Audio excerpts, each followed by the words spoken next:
Hello guys! Kita-kita ulit tayo sa ating channel, Ochi Life. Ngayon, next recipe natin ay pickled mango. So, babalatan muna natin ang ating mangga. Any kind of mangga, hilaw is more recommended.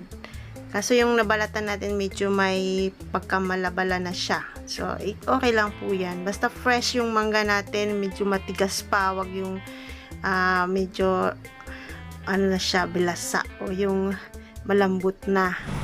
So yan, pagkatapos mong balatan ay ating slice.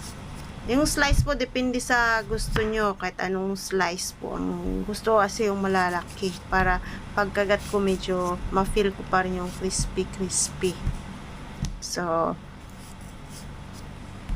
follow nyo lang yung mga steps na to, sigurado hahanapin yung Ochi Life na nagturo sa inyo.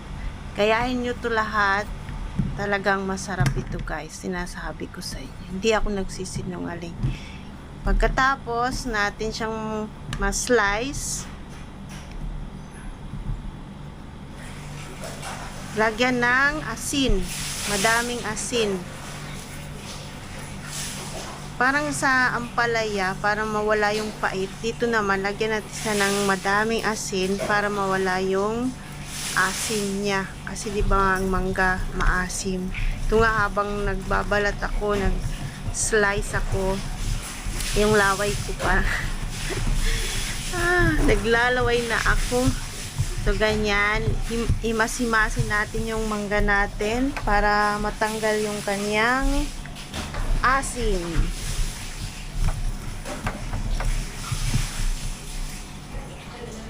Pagkatapos nating mahimas-himas yun, ating ugasan sa running water. Ugasang maigi kasi diba marami yung asin para mawala yung alat.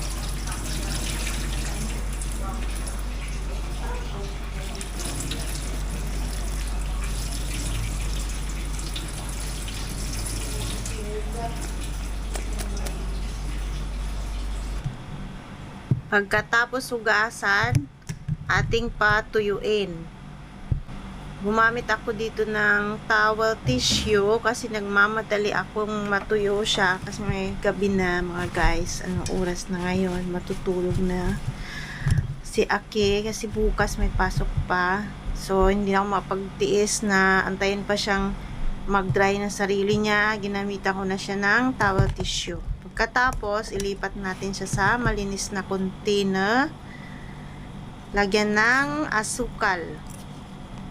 Ang gamit ko ay brown sugar. Tapos, lagyan ng chili. Kung gusto nyo medyo may sipa ng anghang. Ang gamit kong sili dito ay yung native. Pwede rin yung bird's eye, yung Thai chili. Tsaka, ito po ay sour plum. O tawag dito sa Brunei ay samboy or asamboy. Gupit-gupitin mo lang yan siya, ilagay yan siya, ihalo siya dyan sa ating mangga. Ayan, tapos na ating haluin. Mix natin ng mabuti para yung asukal ay lagyan lahat ang ating mangga at mawala na nga yung asim. Hindi pa siya pwedeng kainin. Lagay muna natin sa chiller. Bukas natin siya babaunin. Okay guys, thank you for watching. Kita-kita ulit sa susunod na video. Bye!